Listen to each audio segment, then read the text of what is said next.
네, 안녕하세요. 한국에너지기술연구원의 양태현입니다. 오늘 이런 발표 기회를 주신 신재생 에너지 학회에 감사의 말씀드리고요.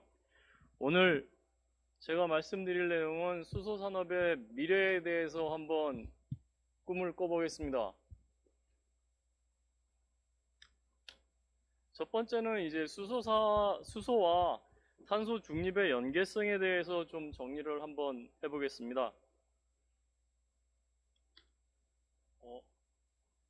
잠깐, 이게 혹시 발표 자료 보낸 거가 안 바뀌나요?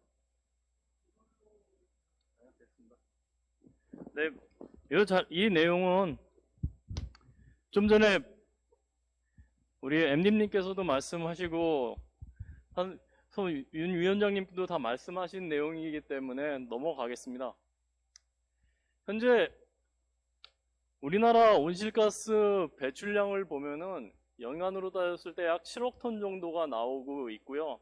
그 중에서 이제 발전 쪽에서 42%, 산업 쪽에서 33.6% 정도가 나오고, 전체적으로 산업 분야에서 온실가스 배출량이 이제 57% 정도에 해당되는 상당한 규모를 배출을 하고 있는 상황입니다. 여기서 보시면은 전체적인 우리나라 온실가스 배출량에서 전환, 발전 분야, 산업 분야, 수송 분야의 상당 부분을 수소가 이제 대체할 수 있을 거라고 지금 예측을 하고 있는 상황입니다. 뭐 아시겠지만 전환 쪽은 재생에너지 기반의 이제 그 발전 쪽이 되겠고요. 그렇게 되다 보면 이제 재생에너지의 간헐성이라든지 그리고 백업 전원의 필요성을 아마 수소가 일부 커버할 거라고 생각이 됩니다. 그리고 수송 쪽은 현대자동차가 많이 얘기를 하고 있는 수소차가 많이 그 온실가스 배출을 줄이게 될 것이라고 예측을 하고 있습니다. 아까 말씀하신 것 중에서 사실은 수송 쪽도 상당 부분 전기화가 될 건데요. 배터리 기반의 전기차가 많이 보급이 될 거라고 예측들을 하고 있습니다. 그렇지만 배터리가 커버 못하는 분야들을 수소차가 이제 커버할 거라고 생각을 합니다. 대표적인 게요. 대형차, 상용차, 버스라든지 트럭 분야가 그 분야가 될 수 있고, 그리고 또 하나 선박 쪽이 그렇게 될 거라고 생각이 됩니다. 지금 수소 트럭을 만들어서 판매하고 있는 게 유일하게 이제 현대자동차에서 수소 트럭을 팔고 있는데요. 그거를 만약에 배터리로 바꾼다 그러면은 화물칸의 3분의 1 이상이 배터리로 차기 때문에 상당히 수소 상용차가 전망이 좋다고 예측을 하고 있습니다. 이 탄소 중립을 한 최종 에너지 믹스에서 수소가 차지하는 게 얼마냐? 그거에 대해서 상당한 질문들이 많이 나왔었습니다. 최근 분석 자료에 의하면은 BP에서는 수소가 에너지 믹스의 한 15% 정도를 차지할 거라고 예측을 하고 있고요. IEA에서는 약 10% 미만 정도를 예측을 하고 있습니다. 아시겠지만 재생에너지가 차지하는 전기 비중은 83, 87% 상당히 높은 비중이고요. 그 중에서 수소가 일부를 차지하고 있다. 최종 에너지에서 10에서 15% 정도를 수소가 차지한다고 하는데요. 이것도 이제 상당히 많은 양이라고 알 수 있겠습니다. 탄소 중립을 위한 대전환에서요. MD님 말씀하신 거에서 좀 더 간단히 정리를 해보면 빨간 쪽에 해당되는 것들이 다 수소와 연관이 있다고 말씀드릴 수 있겠습니다. 여기서 무탄소 전기 생산은 무탄소 전기로 만들어진 무탄소 수소를 이용해 가지고 연료전지를 통해서 발전하는 게 되겠고요. 수송 분야, 수소가 많이 차지할 것이라고 생각되고 발전소에서도 수소를 쓸 거라고 생각이 됩니다. 효율 분야는 수소를 이용한 연료전지 자체가 고효율 발전기이기 때문에 효율 향상에 기여를 할 수 있고요. 여기서 중요한 거는 수소의 역할 중에 하나는 탄소 중립 실현을 위한 이 섹터 커플링의 이제 가장 핵심이 되는 기술이라고 이제 말씀드릴 수 있겠습니다. 수소의 미래에 대해서 얘기를 해보겠습니다. 여태까지 에너지 변천사를 살펴보면은 바이오매스에서부터 현재 천연가스까지 와 있는 상태입니다. 점차적으로 탄소가 줄고요, 수소가 늘어나고 있는 추세입니다. 그럼 앞으로 탄소가 없는 연료가 되는 게 어떻게 보면은 자연적인 에너지의 진화 과정이라고 말씀드릴 수 있겠고요. 이 수소가 수송 분야의 온실가스 저감, 발전 분야, 산업 분야 이쪽에서의 온실가스 저감에 이제 중요한 역할을 할 것이라고 생각이 되고요. 재생에너지 확대에 따른 여러 가지 문제점을 보완할 수 있는 중요한 수단이라고 예측할 수 있겠습니다. 이게 최근에 나온 자료 중에 나온 사진을 하나 갖다 붙여놨는데요. 앞으로 미래의 수소 사회를 간략하게 그려본 겁니다. 해상풍력, 태양광에서 나오는 전기를 가지고 쓰다가요, 남는 전기라기보다 아예 이런 재생에너지를 기반으로 해가지고 수소를 만들 거라고 예측을 하고 있습니다. 이렇게 만들어진 수소가 이 육상에서, 내륙에서도 생산이 되지만요, 외국에서도 수소를 수입을 해가지고 와서 이런 수소 저장 기지가 생기고요, 이게 수소 배관망을 통해 가지고 이제 전체적으로 수소의 사용이 높아질 거라고 예측하는 그림입니다. 이게 우리나라 2019년 수소 로드맵 발표하기 전에 맥킨지에서 분석한 자료인데요. 2050년 수소 시장이 약 3천조 원 정도 이를 거라고 예측을 하고 있습니다. 그 정도 되면 전 세계적으로 수소 수요량이 약 4억에서 6억 톤 정도 된다고 그때 예측을 했고요. 어마어마한 경제 효과를 낸다고 지금 예측을 하고 있습니다. 사실 이런 전문 분석기관에서 내놓은 것들이 좀 약간의 그 과장된 면이 있는데, 최근에 나온 자료들을 보면은 이게 과장이 아니고 과소평가됐다고 말씀드릴 수 있겠습니다. 이게 2035년, 2050년 수소 시장 전망을 분석해 놓은 건데요. 여러 기관에서 분석된 자료들입니다. 총 2030년 정도, 2035년 정도에는 수소가 킬로그램당 2불 정도를 예측을 하고 있고요. 이게 1.5불까지 떨어질 거라고 예측을 하고 있습니다. 이거보다 더한 얘기가 좀 최근 나왔는데요. 미국에서는 1kg 수소를 10년 내에 1달러 미만으로 만들겠다라는 도전적인 내용을 발표를 했습니다. 그것도 미국 DOE 장관이 그렇게 얘기를 했습니다. 아마 조만간 도달하지 않을까라고 생각이 되고요. 그때쯤 됐을 때 수소 필요량이 2억 톤에서 8억 톤까지 정도 필요할 거라고 예측을 하고 있는 상황입니다. 여기서 보시면은 그 중에서 제일 많은 분야가 이 33%에 있는 수송 쪽에서 많이 필요를 하겠고요. 그 산업의 연료, 그리고 발전 쪽에서, 건물 쪽, 산업 쪽에서도 이렇게 많은 수소가 필요할 거라고 예측들을 하고 있는 상황입니다. 그런데 안타깝게도 사실은 정부에서 수소 경제를 발표를 하면서도 에너지 자립이라는 얘기들을 많이 했었습니다. 현재 화석 에너지가 각 지역별로 편중되어 있듯이 안타깝게도 재생에너지 자체도 나라별로, 지역별로 좀 편중이 되어 있는 상황입니다. 그러다 보니까 재생에너지 기반의 그린에너지 생산도 생산 가격이 지역별로 편중이 되어 있는 상황입니다. 보면은 전체적으로 빨간색이 있는 나라들이 수소를 싸게 만들 수 있는 나라들인데요. 우리나라는 안타깝게도 좀 비싼 상황입니다. 그러다 보니까 재생에너지가 풍부한 나라에서 수소를 만들어 가지고 재생에너지를 파는 재생에너지 무역 시대가 도래할 거라고 예측들을 하고 있습니다. 현재 화석에너지 무역에서의 미래의 재생에너지 무역이 시대가 도달할 텐데요. 이때 중요한 매개체가 수소라고 예측을 하고 있습니다.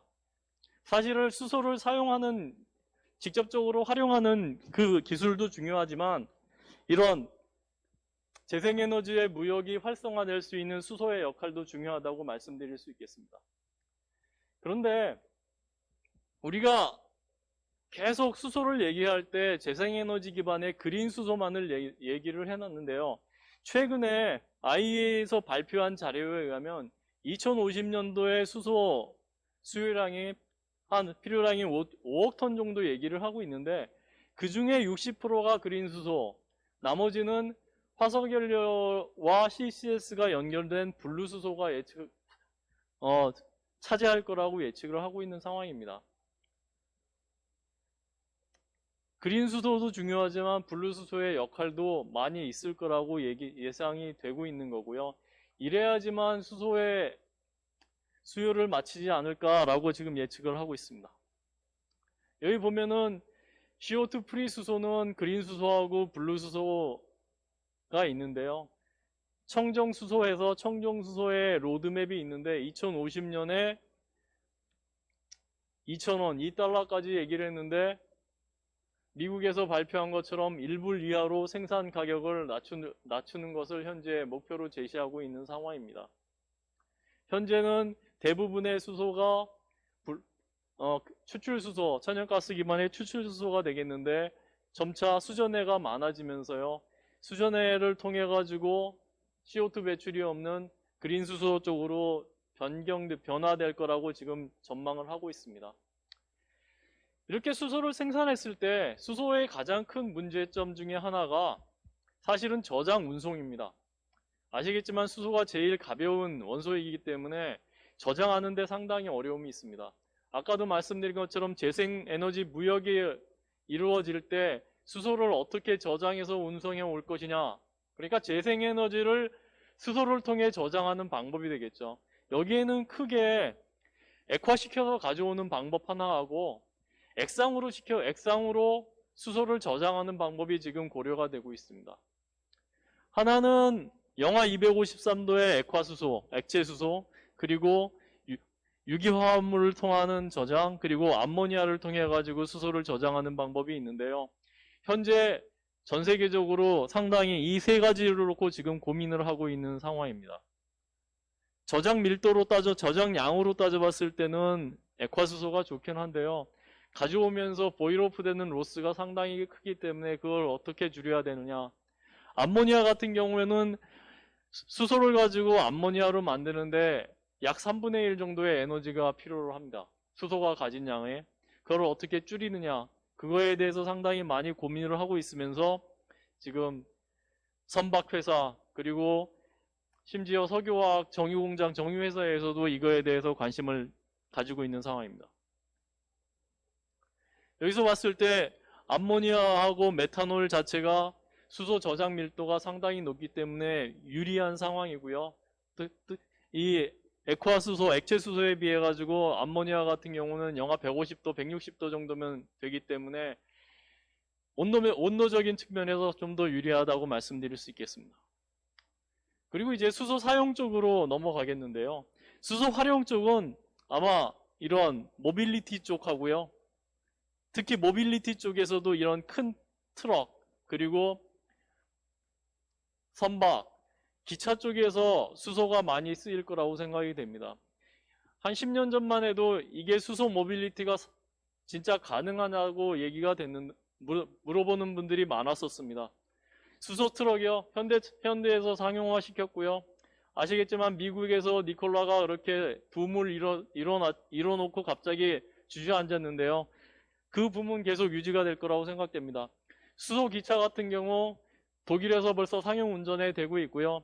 수소 선박 같은 경우는 유럽 쪽에서 열심히 지금 추진을 하고 있고, 조선 강국인 우리나라에서도 삼성중공업이라든지 여러 회사가 연료전지 암모니아 회사들과 손을 잡고 지금 수소 선박을 만들고 있는 상황입니다. 수소 발전인데요. 수소 발전은 지금 기존의 연소 기술을 이용한 가스터빈을 이용하는 발전을 택할 것이냐, 아니면 전기화학 변환을 이 주종인 연료전지를 가지고 할 것이냐 논란이 좀 있는 상황입니다. 대용량 발전으로 봤을 때는 가스터빈이 유리하고요. 소용량 분산 발전으로 간다고 했을 때는 연료전지 발전이 유리하다고 생각됩니다. 철강 분야인데요. 사실 우리나라에서 철강 분야에서 발생되는 온실가스가 약 600만 톤 정도 된다고, 600만 톤이 아니고요. 지금 되는 그 철강 분야에서 이거를 다 기존에 쓰는 석탄 기반의 코크스를 쓰지 않고 다 수소를 바꾼다고 하면은 수소 필요량이 600만 톤 정도 된다고 예측을 하고 있습니다.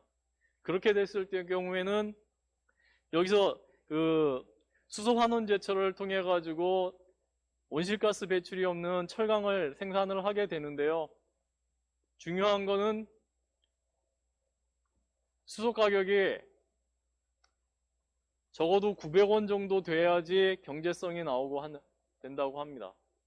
현재로는 거의 불가능한 상황인데요. 앞으로 수소 생산 가격을 어떻게 낮추느냐, 그래야지 산업 분야에서 수소를 쓸 수 있을 거라고 생각이 됩니다.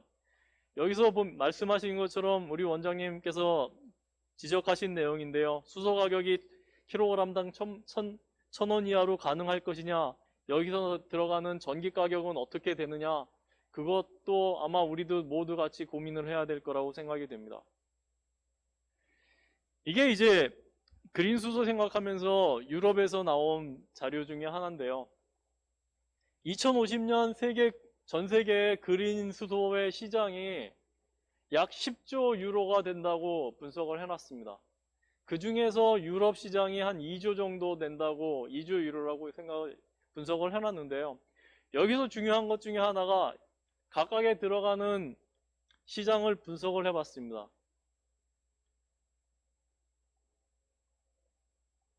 약 65%가 재생에너지 발전소를 지어야 된다는 얘기죠. 유럽에서 필요한 수소를 생산하기 위해서 재생에너지가 필요하는데 적어도 500기가와트의 일렉트롤라이저를 돌리기 위해서는 약 1300기가 정도의 재생에너지 발전소가 필요하다는 겁니다. 사실 여기에서 얘기한 것처럼 이거를 다 재생에너지로 바꿔버리면은 모두 올 그린이 되기 때문에 상관이 없는데요. 이게 경제성이 나올 것이냐, 그거는 모두 다 같이 고민을 해야 될 겁니다. 문제는 사실은 유럽에서도 얘기를 할 때 대표적으로 독일이 되겠습니다. 독일이 재생에너지가 강국이죠. 상당히 많이 깔려 있습니다. 그 독일에서도 내셔널 하이드로젠 스트래티지를 발표를 하면서 절반 정도는 외국에서 수입하겠다는 얘기를 하고 있는 상황입니다. 거기에서는 그린 수소도 있겠지만 블루 수소도 있다는 거죠. 사실 앞으로의 수소의 미래는 재생에너지 가격의 급격한 하락, 그러니까 급격한 발전 단가 하락과 더불어서 수소 가격에 리즈너럴한 값이 나오지 않는 한 경제적인 면에서 그거를 확보하지 못한다고 그러면은 상당히 어려운 문제에 봉착할 수도 있습니다. 대표적인 예로 철강에서 900kg당 1,000원의 수소를 못 가져온다, 그런 논의를 했었는데요. 그럴 경우에는 수소 생산이 쉽고 싼 지역으로 아예 옮겨야 되는지 않냐, 그런 농담스러운 논의도 있었는데요. 여러 면에서 경제적인 면을 고려를 해야 되지 않을까라고 생각됩니다. 여기서 얘기하는 것, 네. 그리고 이런 것들이 다 잘 구성되고 실현되기 위해서는 수소 인프라적인 면에서 수소 배관망이 중요할 거라고 예측을 하고 있습니다. 여기서 요약을 해서 말씀드리면요. 수소의 미래는 시장 규모가 약 2,000조에서 3,000조 정도 될 거라고 지금 예측을 하고 있는 상황이고요. 이게 점점 실현 가능성이 높아진다고 말씀드릴 수 있겠습니다. 그리고 재생에너지가 확대되면서 재생에너지 기반의 무역이 되고 해외 수소 도입에 필요한 수소 저장 기술이 선택이 중요하고요. 우리나라의 산업도 이런 수소 생산이라든지 수소 저장 운송, 수소 활용에 대해서 좀 더 적극적인 투자와 R&D가 필요할 거라고 생각이 됩니다. 네, 경청해 주셔서 감사합니다. 너무 많이